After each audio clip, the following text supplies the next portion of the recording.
what's it? Consummate the marriage. Todd and I were a little bit more preoccupied with opening up the 75 envelopes that we had and counting all of the money.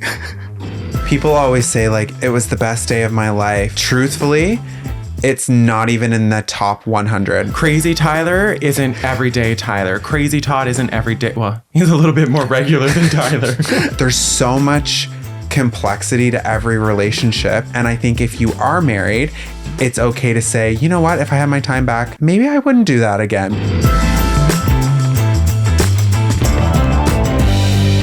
Hello and welcome back for another episode of Tangents with Tyler and Todd. I'm your host, Tyler. And I'm Todd. And how you doing today?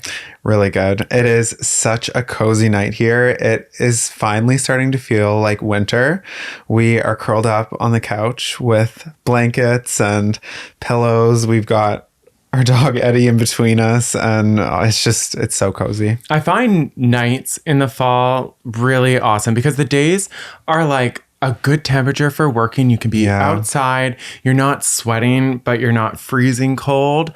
And then you come inside and you just like warm from the soul up, I find. It's like stew and soup season. Oh, that's what we've been having a lot of lately. And it's so good. Oh, like we make it all the time. Especially we have this really large wood stove that's inside the dome. And we always cook. That's what we cook on really in the winter mainly. Yeah. And, oh, it's so good. Well, even though we have electricity now, we still prefer to cook on it because if we're making a soup, for instance, we can put it in our, what is that? Dutch oven.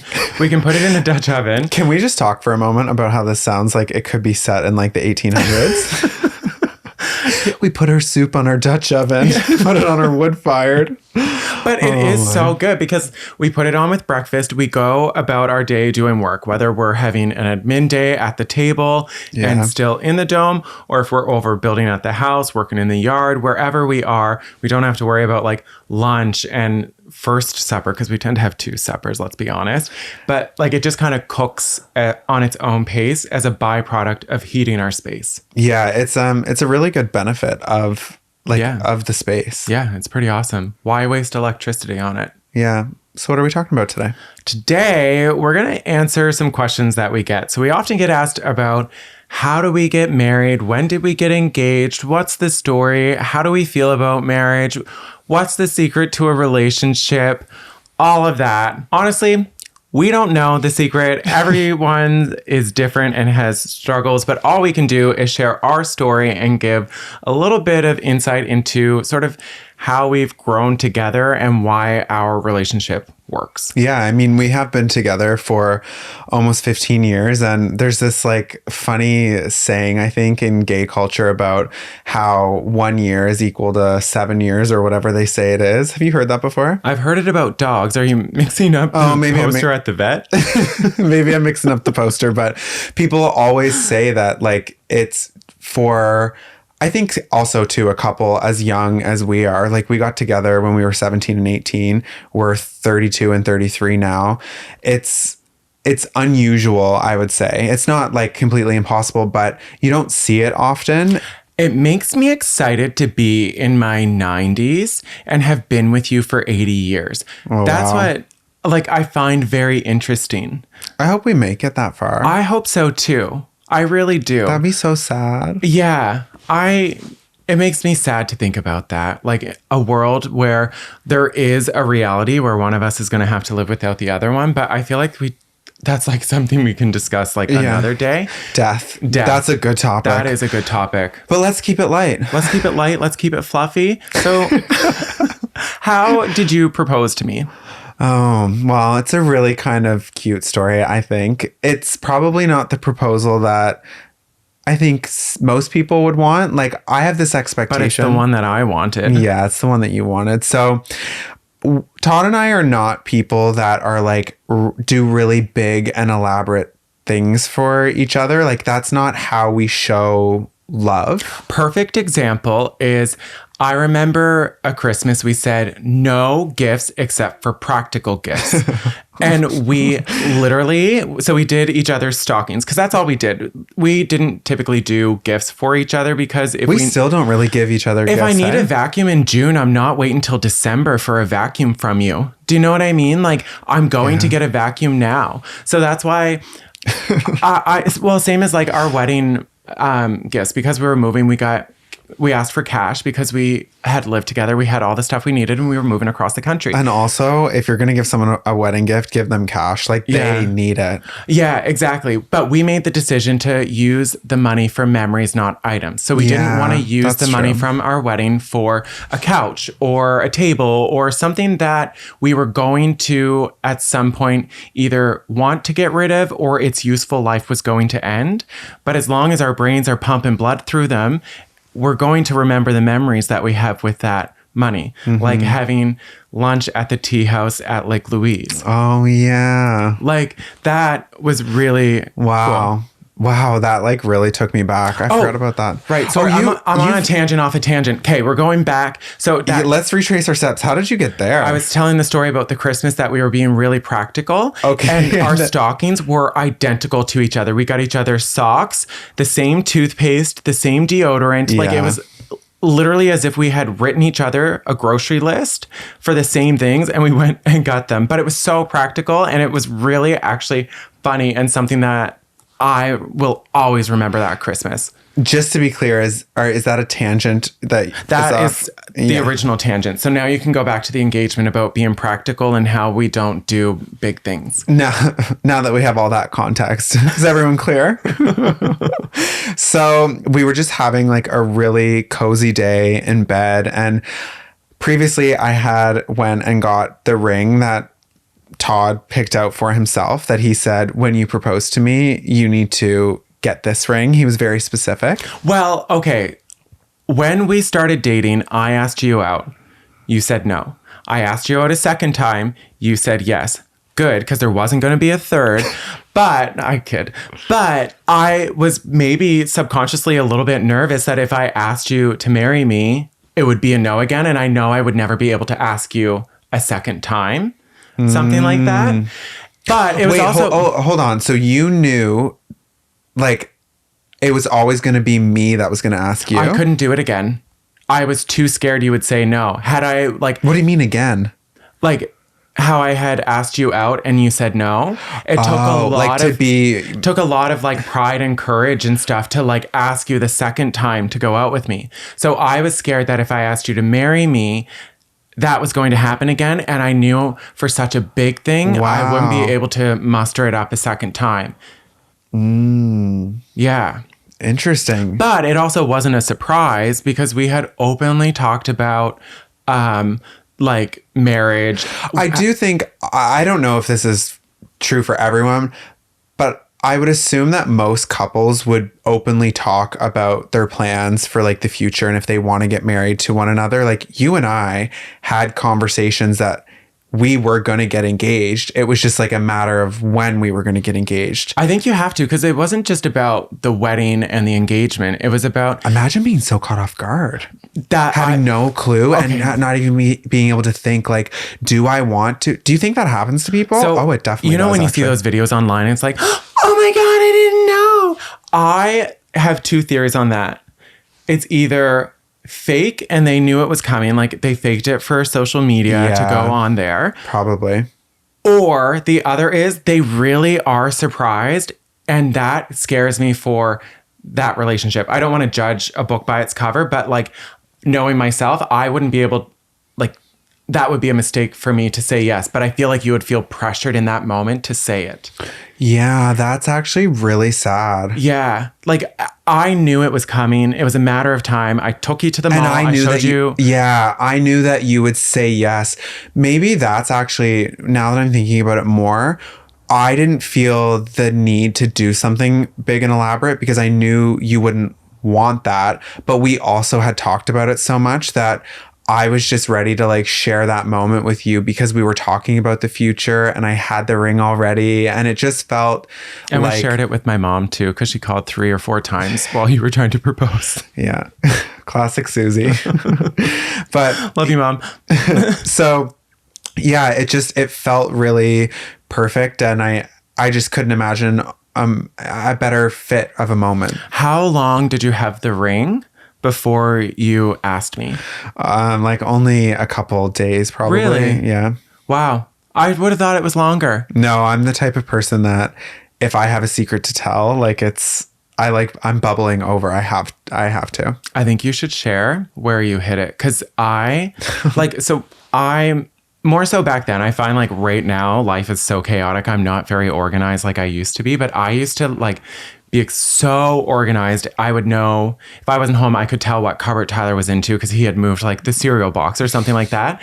And I was caught off guard that the ring was in the apartment. So what I did was we had this pantry in the apartment that we lived in at the time that Todd stored all of like the cleaning supplies, like extra tissues and all of that. And there were a few boxes of tissues that I was able to put the ring in like the 3rd box back. So I know how Todd works. He would have had to go through the first 2 boxes of tissues in order to get to that one. So I knew that that one was safe. And I opened up the side box of the tissues and put the ring in the center of the tissues. So like you'd have to get to the middle in order to find it. Perfect spot. I think it was genius. So genius. So I knew I had like, probably like 2 or 3 months or however long it takes for us to get through tissues. I honestly don't know. It depends on how many times I put on a sad movie. Mm-hmm. Yeah. Anyway, so that's where I hit it. And when the time was right, all I had to do was go to the pantry and grab it. Yeah. And it was perfect. I loved it. It was just so casual. It was November. It was a Saturday morning. We were laying in bed and it was just a natural conversation the way it all came about. Yeah. And yeah. Would you change anything about it?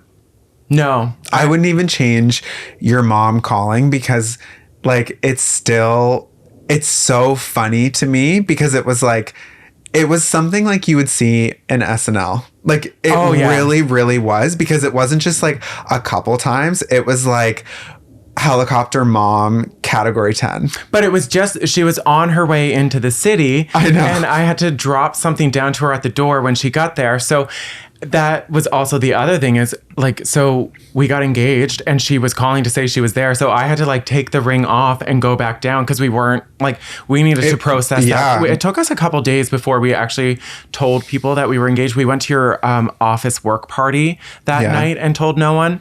Your parents already knew though that it was coming because I had called. Oh, really? Yeah, you knew that.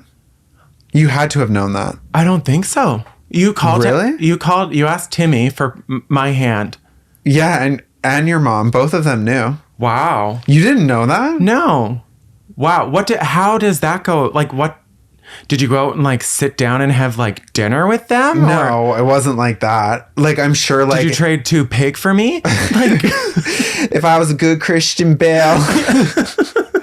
No, it wasn't like anything like elaborate. I just like called them and said like, we've been in a really great place. Like we've been together for like 5 years, like gave them the whole spiel and said like, I can't imagine a life without you in it. And they were like really supportive of it. What would you have done if they said no? I would have done it anyway. Really? Yeah. Like that. Yeah. I mean, this is the thing, right? I mean, we'll get into like our opinions on like marriage and like how traditional it is and stuff later, but that sort of like forms my opinions on it.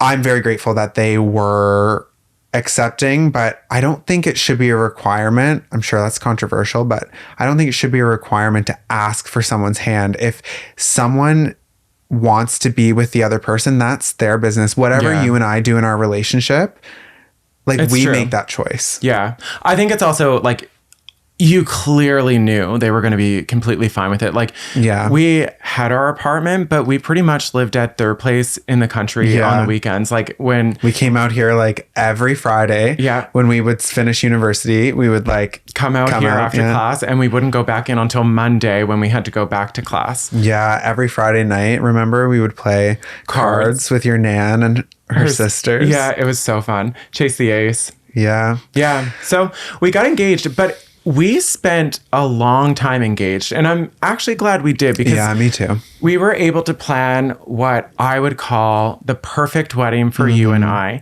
It was very us. It was. So it was originally going to be a backyard wedding, but when we started looking at having 70, 75 people, we ended up with 75 people. Which, by the way, I think was a really perfect size, because it was truly just our closest friends and family, and we got to speak with everyone there. I have a memory with everyone that was at the wedding, which is a really cool memory.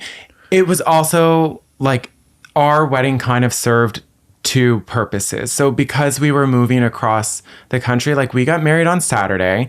It was August 2nd, 2014. The Saturday we got married. Sunday we went on our honeymoon, and we came back, and 2 days later moved across the country. Yeah, it really served as like a goodbye party. It was like a wedding and it was everything. It just like, it ended that chapter of our life perfectly, because it was now like, I was done university, you were taking your promotion out west, like we were moving to a city where we knew no one, had never been there before, only like a month before to go and buy our new dream house out there. Yeah. It was exciting. I think it was really cool, but I'm glad we took our time, because I think you can easily spend a lot of money on a wedding. Totally, yeah. That, like, at the end of the day, it is just a day. It is just a day. And if you're focused too much on that day being perfect and trying to wow everyone, you should really question if the day is based in love. I totally agree. And like, people always say like, it was the best day of my life. No, not even. It's truthfully, it's not even in the top 100. I've had so many amazing days with you. And I think that is what is like, that's what a marriage is. That's what love is like every single day choosing to wake up and like making it a day better than the previous. 100%. Like, whether you're married or not. And I mean, you and I obviously have more liberal views on divorce. I think that life is too short to be stuck in a commitment that you're no longer happy with. But I can appreciate that people have like religious beliefs, for example, on divorce, and for whatever reason they disagree with it, and to each their own. But I think it's really important that if someone says, hey, I can't be in this relationship anymore, that's up to them and the other person that they're in a relationship with. Like, who are we to judge what somebody else is going through? 100%. And like, I just think that no matter if like views like ours, that's how you feel about it, whether you're married or in a common law relationship or just moving in together for the first time, or you haven't even reached that point, every single day you're actively waking up and making a decision to end the day still committed to that same person. And I, like, looking back, I don't necessarily need that piece of paper to help me make that decision in the morning. Yeah. But I say that from a point of privilege, as being in a country where same-sex marriage is allowed. And I know there are so many that strive for that. And so I don't want this to sound as though we're taking our view of it lightly. Yeah. See, I think that's where there's like a lot of nuance in this topic, that it's difficult to get your point across without. So like what you just said, it is very true. We should hold like that piece of paper so close to our hearts, because think of all of the people that came before us that fought for our right to be able to get married. Yeah. Right? Like that, it's been. And like, I don't want to diminish that, because like 100%. But we also, at the same time, I think it's fair to question some of the institutions behind what marriage is, and like just the structure and the expectations and the rules, and just all of. There's so much complexity to every relationship that I don't think it's fair to say that being married is like the answer for everyone. And I think if you are married, it's okay to say, you know what, if I had my time back, maybe I wouldn't do that again because of what the institution actually stands for. Well, yeah. And it's also kind of like, what is it serving? The work we had to do after we got married, like it was a lot of work getting to the wedding and I loved it. But there was a lot of paperwork afterward, like things you don't think about, all of our documents, our whole identity, because we chose to change our names and hyphenate them. All that had to be redone. Our whole identity. Do you know what though? I was obsessed with my husband. Like I remember like, and I still like, I love calling you my husband. Anyone, like when I refer to you, that's like my husband. Yeah. You know? I like it too. It's kind of warm and cozy. Yeah. But that's why my opinion on it is so complicated because there's aspects I love about it, but there's aspects that I really hate about it. Yeah. But what I meant about the work part too afterward is like a lot of the things I thought marriage was going to give me, that I was your next of kin or your beneficiary in your will, like all these things I thought that piece of paper did, it doesn't. You still have to, like, there's still so much work that goes into being in a relationship. So I feel like a lot of pressure goes into the wedding and being married, where like you should be focused on just the relationship itself, because you still have to put in all that work to take care of that other person or have them in those legal documents. Absolutely. And like on the legal documents and like what you were just saying, that's sort of the other thing. We have a huge amount of privilege living in Canada where regardless of whether we were legally married or not, me being your common law partner would entitle me to all of the rights that I have as your husband, where a lot of places around the world, that is not true. There's places in the US that unless you're married legally, you don't have the same protection. So like, it is an incredibly like complicated and loaded topic that there really is no answer to, like, you know, it's just, it's like a weird thing. Yeah. I think it's kind of healthy for us to like check in with how we feel about a contract that we're in. Like, do you know what I mean? Talking about how we feel about it. Like, that's totally healthy. No different than if we signed up for a phone plan and like chatted if we're happy with our long distance carrier. Not to the same extent, but I think you should always feel comfortable to check in with things like this. Like, I feel like you and I have a lot of conversations like this where we really go deep and unpack things and try and like understand one another's perspective. And I think that that's a really healthy thing too. Well, I want to, like, as much as we've know each other already, there's still so much to you to like figure out. Yeah, I think we went on a really deep, dark tangent there. I think we were talking about our actual wedding. Oh, yeah. Whoops. We loved it. Don't get me wrong. Love being married. It's all great. Can't wait to die together. It was Notebook style. It actually was fun. I really did love that period of planning the wedding as well.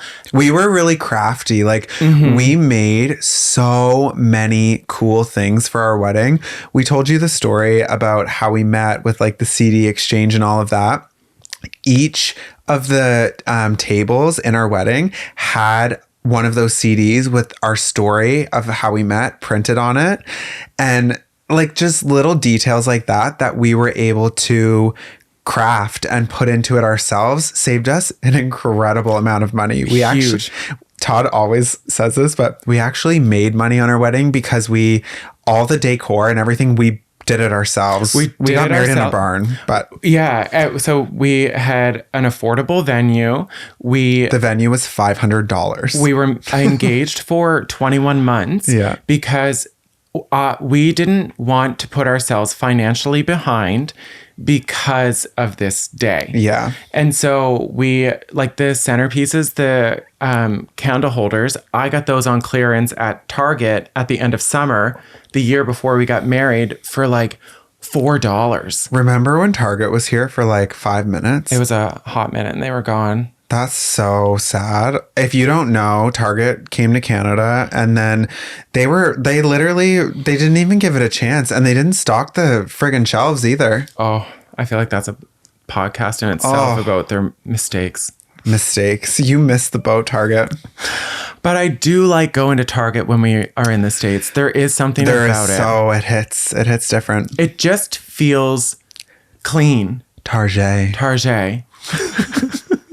So anyway, we did our wedding ourselves, very affordable. Our parents helped us with things. We made all not souvenirs. What is it? Gift bags? The little gifts. What is that? I don't know what it's called, but table favors? Maybe. What do you get at a wedding? Favor. Wedding favor. So all of those we made with your mom. They were little birdseed things. Like there was so much that we did to keep it affordable. And what do you explain that birdseed things? So they were birdseed feeders. So basically we had found this mixture where you take birdseed and you mix it with like stuff that's safe for them to eat. And you put it into, we were using heart-shaped cookie cutters that we would hold the shape of the heart. And then that was wrapped in like a plastic thing with a little tag, thank you, from Tyler and Todd or something like that. See, it's little things like that. I know that not everyone listening to this is crafty. And I mean, I'm there with you. I'm not crafty at all.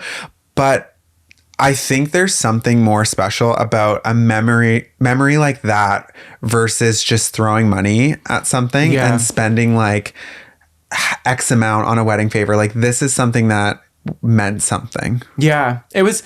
And like I have the memories with your mom making them, and they at her friends from work helped cut all the little tags and stuff, so that part was ready to go. Like it was a really cool experience, but all these little decisions of how we could make a beautiful experience on a budget helped us.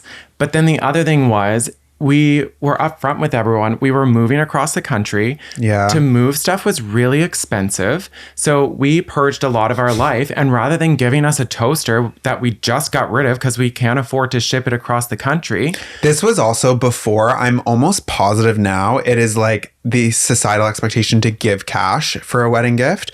But when we got married in 2014, I don't think it was as common. I think people give cash for everything. Like I don't know what you like, so don't ask me to get you a gift. Here's money, go get it. It's the thought of it. Wow. So next, in less than a year, we'll be celebrating our 10th wedding anniversary. Wow. Time flies. Maybe we'll have to do a renewal. Or just go on a vacation. But that was we'll do a renewal, but we don't agree with the societal structure of marriage. True. I don't know, or a party. No, or something. I would do a renewal. See, that's the thing. Like, I think it's conflicting. It's conflicting, yeah. But I would do it. Back to the gifts and the money and stuff. So we did it affordably, but because we were moving across country, we asked for cash. But then rather than using the money to then rebuy the stuff when we got to Edmonton, we decided to use the money that we received from our wedding for memories over items. We didn't want to buy a couch with it that we know in 10 years the print of it's going to be out of style and we're going to have mixed feelings about getting rid of it. Yeah. We didn't want to buy a china set, all these different things that people typically do. So instead, we used the money. We went to Hawaii. We had an amazing time. We were able to go to Honolulu and to Maui in one trip. Yeah. Never would have been able to do that before. We went to Lake Louise also, a couple of discount queens. You want to get a load of this. Oh, yeah. So on Boxing Day, Christmas Day, there was this wild flight. We flew from Edmonton to Maui for $450 each round trip. Oh, yeah. We made the money go far. $900 to fly to Hawaii for the two of us. It was absolutely nuts. This might sound different for people, though, if you're in the States or Europe where flights are more affordable. Flying within Canada is extremely expensive. That's a really good point. To fly from like Halifax to Toronto right now is probably like $1,000 round trip. Yeah. It is incredibly expensive, but this, you could literally fly to the middle of the Pacific. Makes no sense. Yeah. Anyway. So we booked it and went. But that was sort of what we made the decision to do with our wedding gifts, was like the gifts of the memories that as long as we don't get Alzheimer's or dementia, we're going to have those memories with us. And when we do, like, it was good. Well, like, you know, we wouldn't have the money either. Yeah, exactly. Or the toaster. The couch is gone. So yeah, it was a good wedding though. Like, it was still like, it wasn't like a cheap thing either. It still felt nice. Do you know what I mean? Like I don't want it to seem like we were like feeding Mr. Noodles to people to cut back on things. Like the meal was good. Yeah, but I mean, like my parents made the like confectionery table. Oh yeah. You know what I mean? Like we did it on a really big budget. Like I don't think many people's family would make the food at the wedding. You on a small budget. What did I say? Big.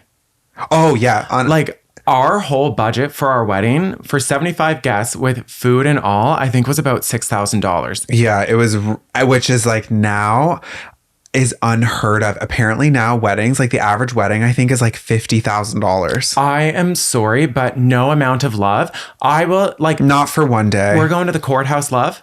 You know? Yeah. Like I can't justify that. That's a down payment on your house. Yeah. A big reason why I get conflicted on it is a lot of people chase that like the version of like marriage that you see on Instagram, right? Like the beautiful bride, the dashing, like, you know, Prince Charming. I see those reels and stuff a lot. And in order to have those photos and that experience, you're putting your future on hold, because unless you're just like loaded. Some people are so rich. Like I want to be that rich. I would always care. I would never spend money like that. I don't want to be that rich personally, but I'm okay being a sugar baby. No, I would be that rich. We got enough emails last time. Like Todd is not taking applications, okay? He is booked. Yeah. Is there anything you would change about the wedding though?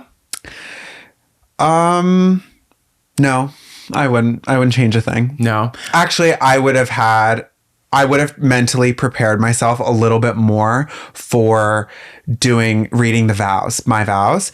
I was not ready for how emotional I was going to be. For those of you like who, I think we've shared this before, I think on Patreon, we told them the story, but I couldn't speak. Like it took me a long time, like probably like 5 minutes to do my vows. And I kept like crying, like full sob, like Kim Kardashian, ugly crying. It was bad. I loved it though, because like, but it was so not you. I know, it's so not me. I was so like overcome by the moment and how our story of just like how I could like cry saying it now, but it's just like there was a lot of hard things that led to that moment. And then like looking around and seeing all the people that I love most in the world. And like that moment with you, everything was just like it was the safest space. Yeah. But then also like having come out and like, you know, coming to terms with my sexuality and like seeing my like family there and like accepting me and like it's just like it's a really big moment. Mm-hmm. And even talking about it now, almost 10 years later, it still just like hits me like right there. Yeah. I still can't, like, every year I read our vows at least like a couple hundred times. They're just so us, and I feel like they still are to this day. So I have the handwritten versions of them still in the safe, but I have them scanned in case something ever happens because I'm nervous that we would ever lose them. And I just bawl reading them. I can't even get through them because it's still so true. All of it. And like, it's also interesting looking back at them and like, when I think of where I thought we were going to be almost 10 years later, I did not think it was going to be here. Sure as So it just kind of makes me excited for the next like almost 10 years. Yeah. And the 10 years after that and the ones after that. Whoa. Let's not plan too far out here. Yeah. Yeah. It was just such a beautiful day. I wouldn't change a thing. Would you change anything? No. I mean, it did end with me with a bowl of chips in between my legs, with my hand holding my head up on the table while I dipped the chips into the chocolate fountain. Yeah. Well, that was the end when we left. That wasn't the end of our night. Oh, yeah. Remember what we did? We opened. Can we say that? What? Okay, so you know how it's like a normal thing to like, what's it? Consummate the marriage. Mm-hmm. Todd and I were a little bit more preoccupied with opening up the 75 envelopes that we had and counting all of the money. So that's how we consummated our marriage. Yeah, but we also did it while eating the top of our cake because we took it with us. At like 4 a.m. Our intention was to save it for our first anniversary because you're supposed to like freeze it and then you eat it on your first anniversary, or you can do slices and have it for like however many slices you do. Yeah. But we just downed that. Gone. While we opened cards. Yeah, I mean, just in case anyone was like wondering, we obviously didn't save ourselves for marriage, so there really was no need. Yeah. We would rather just open the gifts. Like it was like sometimes you've just drank too much or you're just too tired and it's better to just not. Yeah, plus there's 1,000 other nights. So and days. Oh my. So being almost 15 years together, what would you say is our secret, if we even have one? That's a good question. I don't think that there is a secret. There's not like a silver bullet for any relationship, I don't think.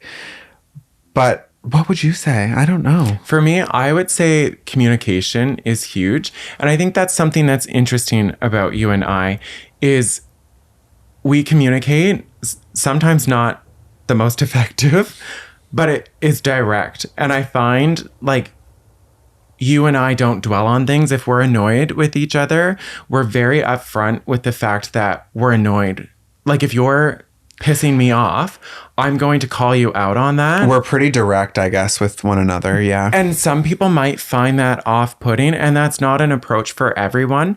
But our personalities, like we have so much going on in our heads, so much we want to accomplish in a day. Like being in a fight is getting in the way of the goal. So get your shit together, move on, and get over it. And like, I think like sometimes, well, today, for example, we had one of those like in the morning. Mm-hmm. You were at the beginning of today, you were not in a good headspace. You were being grumpy and dark side of the moon. Yeah. And I was like, come on.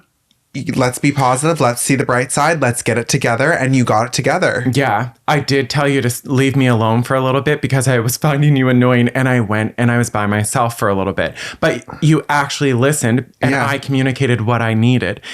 It works. Like, I think that is, I would say, our secret, if there is one. Like, is like not letting things another one, actually. fester. Because that's where... If we didn't call each other out on something right now in the moment, and think about how as you replay something in your head, you're adding details and removing details. And you especially. Let's stick to the point here, please. Okay, what was your other one? What I was going to say is never going to bed mad. And it sounds so cliche, but it's so true. It's such a cliche. There have been days where we have literally seen the sun rise. I'm not kidding. Like, that's how long it's taken for us to find common ground. And I know 2 nights we went to bed. Maybe 2 nights we've gone to bed. In our entire relationship. Yeah. And it is a disgusting feeling. You don't sleep well. No. Just as a policy, I'm sure that there's people that are going to say like, that's toxic. You need to have like your boundaries and like whatever. But for us, really getting to the root of it and like talking through why we're feeling that way and truly listening to one another and hearing each other out has saved our marriage. But I think more times than I can count. It's also like caring for the person. So if a fight happens, it's usually because someone is feeling disrespected, something happened that they didn't like, or they might just be having a bad day or going through something. And so by wanting to get to the root of why that is happening, why are you upset? Why are you angry? Why? It's wanting to take that other person who's feeling that emotion out of that toxic situation because you care for them. Yeah, like that. Whoa, I never actually like looked at it through that lens before. But you're right. A big reason is I'm worried. Like if you're going through it and we're like fighting and stuff, like I don't want you to be, even when I'm really mad at you, I don't want you going to bed feeling sad and feeling upset in where we're at. Oh, yeah. That like breaks my heart to think that. And I think that we're also really good at separating like you as a person and how you can be when you're in an agitated state. So like crazy Tyler isn't everyday Tyler. Crazy Todd isn't everyday. Well, he's a little bit more regular than Tyler. Me, you want to make sure that I am caffeinated and I have food. Otherwise, you do not want to see it. It is not good. Tyler drinks an unhealthy amount of caffeine. Yeah, it's going to be something that I'm going to try and work on here soon. I found for me, I switched my morning coffee for a warm apple juice box. I don't know why. I like warm apple juice more than cold. And I find I start my day like just as energized because it's a sugar rush. And I don't feel addicted to caffeine anymore. That's a very interesting choice. But I think you're going to fit right in at the nursing home. I can't wait for Jello Day. Yeah. Do you picture like long term? Would you want to go like if to a nursing home together?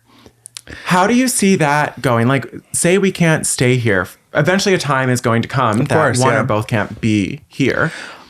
I don't care. As this is going to sound like a cheeseball answer, but as long as I'm with you, it does not matter to me at all. Yeah. Like, I've lived with you in an RV. I've lived with you in a dome. I've lived with you in a apartment. Like, I'm going to live with you in a million more places. Like, it doesn't matter. No, I feel the same way. Like, yeah, I think it would kind of be fun. I think it would be a lot of fun. We would people watch so hard. Oh my God. You with your coffee, me with my juice box, splitting a Jello, making up stories about everyone. Oh my God. It would be so good. It would actually be really fun. Really fun to go to the nursing home. You know what? I think that this is a very significant tangent, but you know what? Buckle in for a little bit of a ride here. I think that there's something to be said about when you get to a certain age, the social aspect of actually being in a nursing home. I would imagine that I would love to go eventually because you would just get to meet so many people and like have community that you normally wouldn't get exposed to. Yeah. And like some of them have like movie theaters and bowling alleys and stuff. Like it seems like a party sometimes. Yeah. I've looked like there's been a few points through this like living off grid and having no power and stuff where I looked into assisted living. I think we had to reach like 65 or 70 or something. The minimum was a little too high for us. But yeah. It was also out of our budget. We got to keep working. Yeah. Got to save a couple more bake sales. Assisted living is no joke. It's expensive. It is. But I mean, you have someone making your meals. Like, you know, there's a lot of things that they're doing. It's like, I guess, you know what the alternative is? Just book like an all-inclusive. Oh, yeah. Just book a year at a time. I actually don't think that they're that nice. I think that some of them are nice, but they're probably pretty expensive. I would say like the average nursing home could do some work on it, you know? Yeah. That's what we would do. We'd go into them. We'd say, listen, you give us 50% off. You buy the material. We'll do the work and we'll call it even. And like fix that place up. At like 92 and 93? With a camera still on a tripod. Oh my God, that'd be way too fun. Oh my. Any other advice you've got to give today? Honestly, I think we've spilled the tea quite a bit on our own personal life. I would rather listen to somebody else's. What do you think? All right. Is it tea time? It's tea time. In case you don't know what tea time is, this is where you can anonymously send in a scandalous situation that you are either in, have observed, or have even just overheard. We want to know all of it. And we're just going to give you some very unprofessional, not legally binding, unqualified, and probably you should not take advice, but that's what we're going to give. Yeah. Honestly, some of the ones that have been coming in are wild. Love it. So keep them coming. Okay, you ready for this one? Yeah. I'm a photographer and have all my galleries password protected, especially my boudoir albums. The other day, I get a notification that someone is trying to open one of my boudoir galleries by trying different passwords. It gives me the IP address of the person trying to hack in. So I go down the rabbit hole of finding out who owns that IP. Turns out it's a bank that is currently refinancing my house. But it gets better. So I call the ethics line for the bank and explain the situation. They start doing research to find out who in their bank was trying to hack my site. I move on with my day and don't think I'll hear anything about it again. A couple hours later, I get a phone call from a friend of mine telling me that they got fired from their job. They said that their job was doing random searches on what employees were doing during the day and said that they were surfing the net too much and got let go. Guess where that friend worked? That very same bank. Never in 1,000 years did I suspect for them trying to hack my site when number one, they're working. Number two, they're married. Do I let them know that I was the catalyst of them getting fired, or do I just let them lie in the bed that they made? Whoa. Okay, so that is juicy. He was trying to get into her photos. Yeah. Whoa. And boudoir photos, in case you don't know, are like when someone wears like lingerie or like they want to do like, you know, sultry photos for their partner. Tastefully or even done. Yeah. Or even for themselves. 100%. Yeah. Maybe we should do some boudoir photos. I'll take your boudoir photo any day. We do have those Polaroids somewhere. Oh yeah. Better find those. Gotta find those Gotta ones. find those ones have been missing for a little too long. Yeah. So in this situation, I think that, I think I would tell. Would you? I think I would, because that's such a violation. Like 100% I would. I just don't know how I would go about telling them. That's where I get stuck. Like I would want to, but I think right up until I was in front of them, I would be doing it, but I don't know that I could in person. I would have to do it over text. Yeah.